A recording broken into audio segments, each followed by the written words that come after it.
No. I mean, I thought, but I talked to him, it's, again, you got a big game next week. You play BYU. I thought the motion was a little bit low coming into it, but I mean, I would like to have seen, the corners of the stadium field, but there's a lot of things, I already know what my wish list is for Christmas, but that doesn't mean I'm going to get it. But for us, we want to get to 7-0. We had one go down injury-wise, which will be a big injury. So you just got to get ready to play. It's the 7th. We'll be going into the 8th game of the season. The last game of what we felt like the second quadrant, or the second part of our season, was the 4-game series that we had to against Air Force. So try to win it, get a chance to color in some more purple, and get ready to go.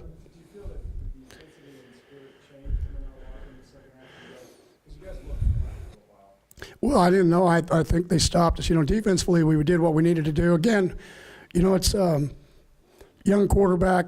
We played, that defensive group's played a lot of defense in its years. We moved around, did some things. We had played the scheme, so we understand. It's one thing you played a John Beck, you played a Max Hall, and then you get to a freshman. He's going to be a really good player, but it's a difference. There's a big difference in guys, and he's going to grow up and he's going to be a really good player, but he's playing on the road. There's a lot of things going on, but I told him on Tuesday, usually I can tell our middle drill on Tuesday, we get 3 plays, 1s versus 1s, 2s versus 2.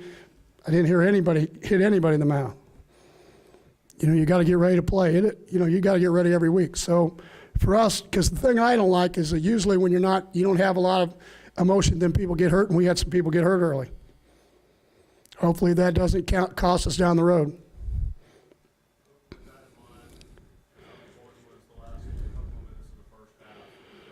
Oh, it's big. To get some points on the board, they're playing it close to the vest, keep it close, probably to the fourth quarter if they could. I thought that, they really hadn't taken any deep shots. The one that we intercepted, but we knew that. I kind of got the feeling if, they could keep in, they were going to play good on defense. In the fourth quarter, they could let it go. And so to be able to get those 2 scores and go up 17-3 was, I thought, really big for us. Yeah, I emphasize that Texas beat Nebraska. It does have an effect tomorrow. Probably. Is it something now you try not to pay attention to that you do? We all, it's kind of like me saying one point. We all pay attention, but I don't pay any more attention than I need to, because I know that anywhere along the line here I slip up, and then you guys, half of you aren't here. We got to go about our business. We got to do, but it's, you got to get ready to play. I'm just telling you got to get ready to play. Every week you watch the game and go, well, I just saw them last week. They buried that team. They come back and get beat by 3 touchdowns. Parity in college football, it is so close anymore. You've got to get ready to play. It's just the way it is. It's not going to be any different here in the next 5 ball games for us to be able to do our things, Because I know when you guys are going to ask me a question, I was asked, when the interviewer asked, the last touchdown pass, we were going to go on 4th down more than anything else to keep the ball away from BYU. To run the clock out. They blitzed, and it was supposed to be a short pass. We ended up going to the read because of what they did, and we got fortunate. The first thing I was asked, was it style points? No, it wasn't style points. Just running our offense. We'd gone on 4th down all day long. We hadn't had much success with it, to be honest with you, earlier. So you got to get ready to play.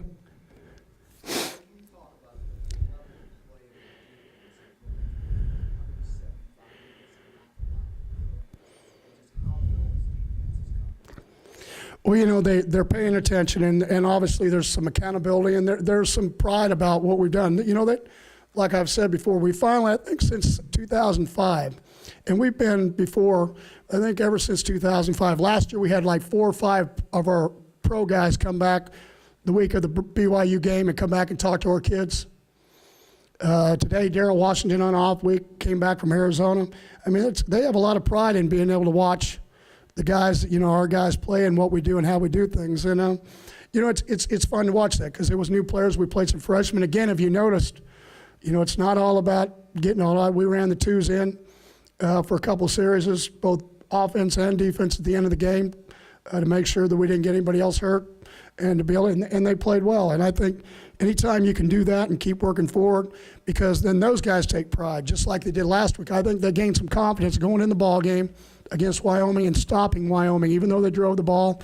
And I thought they had more purpose today going on the field than they did last week. And every week that we do that, because we're at the end in about 5, I got 5 Tuesday and Wednesdays left in this season.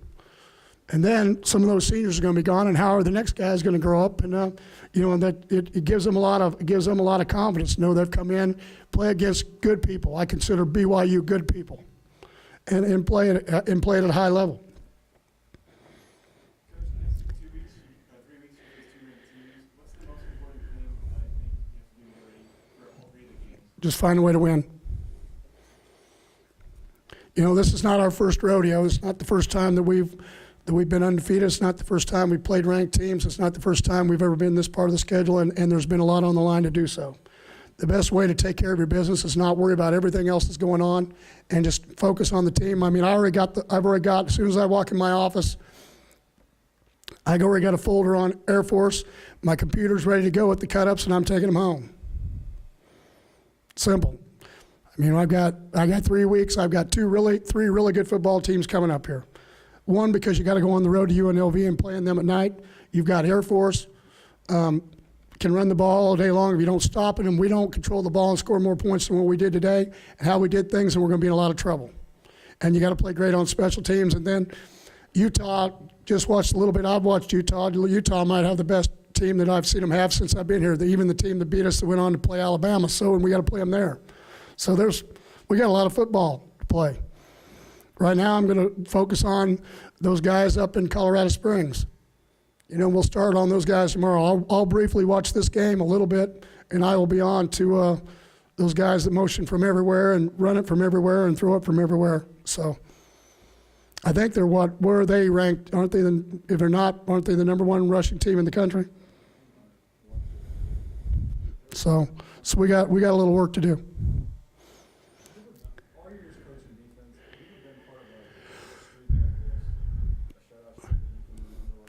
No, I don't. Not that I remember. We played some awful good defense here before, though. So it's. How is this starting to stack up with some of those? I don't know. The last 3 weeks we played young quarterbacks. So I mean, I'm not willing to go out there and vote them to be the Pittsburgh Steelers yet, or Dallas Cowboys, or anybody. They've got to get ready to play, and next week we're going to play an older Air Force quarterback. Anytime Air Force has an older quarterback, then you better get ready to go. And this guy is pretty good. They've got a lot of different weapons, and we got to get ready to play. But I'm glad we're playing them at home. I think we just won our 60th game in the Carter here. I think we're 60-6. You can see that it's either 59, but I think we hit 60 today. So, we got 2 games left in the Carter. Our motto about protect the Carter, and it'll go again next week.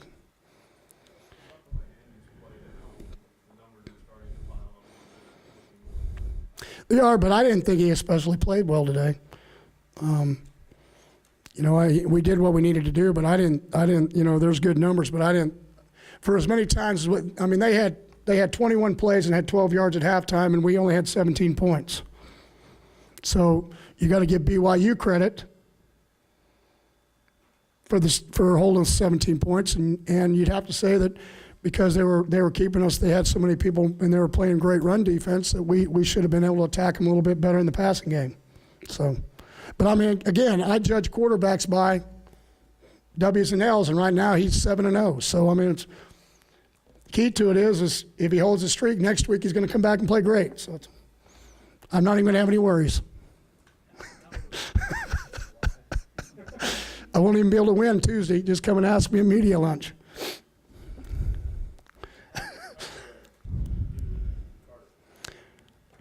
Tank's fine. I don't know about Dooley yet. Tank will be okay. Cuba came in and had another big game. Who? Cuba. Yeah. Is it not hard for when Alex is completely healthy, or is he healthy? I know Alex came in and played. Cuba got cramps. Alex came in and played, and it's good to have 2 of them. You know, last year we felt like really, because Cuba was hurt, we just felt like we only had one, and we were lucky because Alex didn't get hurt. Cuba came in and played in the Air Force game and did it. So, I mean, it's really, again, it bodes well for next year because Alex is a senior, Karen's a junior. By doing, if he keeps on and keeps playing the way he does, and Jonathan Anderson, our redshirt freshman, we may be able to move him to a different safety position. So, I mean, every time one guy keeps raising his level of play, it makes us better so we can move people around so we can be what we want to be in the following year. So it's good things. You know, it's, again, both Tavares Battle-Smith and Elijah Bodie. I mean, on TJ's pick, I think Elijah would have also had a chance to pick the ball. You know, I don't even notice. You know, the good thing is when Matt Anderson or Elijah or any of those guys running the ball game now, as we get farther in the season, you know, at the beginning of the season when you don't know how they're going to react, you're like, you know, I'm trying to make a call, but it's like, oh, how can I protect him and still stop it? You know, and now it's, you just call things. And so we ran in both Greg, you know, we played the twos, and so it was good to see everybody go in and do that. And I think Yenry got a sack when the twos were in there in that final drive. So Giving up that one drive in the field goal, did that seem to re-energize them and get them refocused? oh, I don't know. I was too pissed off, to be honest with you, at the time. I mean, it's, number one, it's like the 11th commandment if we allow people to run the football on us. Okay?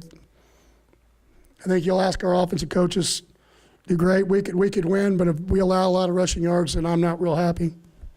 Because to me, it's like our kickoff team. It's, you know, it's the essential part of being able to play great football as a team. You got to be able to run the ball. No matter, you can throw over them, but you got to be able to run the ball. You got to be able to stop running the ball, and you got to be able to play on kickoff because you set the tone.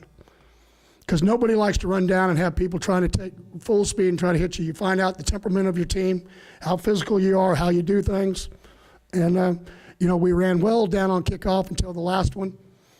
You know, the one drive, I didn't think, you know, and they did some things that you got to give BYU a little bit of credit too.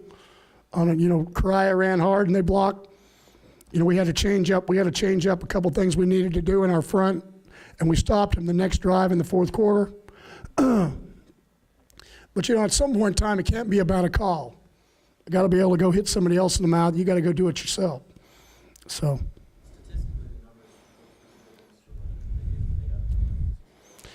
Yeah, well, they'll find out. There's only one opinion that counts on that. Any other questions? Yeah, this is usually the time of year where guys in your business start looking at things and start really selling their teams. Now, you just notoriously, you have totally shied away from that. The boys have shied away from that. Having gone through this, this is not your first rodeo. I'm going to be on the ESPN bus on Sunday if it helps you out any. But I'm not going to sell my team. I think my team got to sell itself. You know, I thought last year we did a great job of people believing in us. And I think we got to do the same thing. I mean, for us to be able to win the conference and do what we need to do, we're going to have to beat a top 20 Air Force team. We're going to have to beat a top 10 Utah team at Utah. Okay? So if anybody has a tougher schedule in their last 5 ball games than that, then I want to know who they are. So, but I mean, we got a lot of work to do, and there's San Diego State, and there's UNLV, and the last game on the day after Thanksgiving, you got New Mexico, and I'm just telling you, I've been in plenty of those games, and everybody wants to be at home with their families. And if you're at home, that's great, but if you're on the road, anything can happen. So right now, we're going to worry about those guys from Colorado. Where do you expect to see tomorrow? I don't have any expectation. We're 7-0. I think with our point total that we're probably going to end up number 1 in the nation in defense again for one more week. Those are the things I know. Rankings, I have no idea.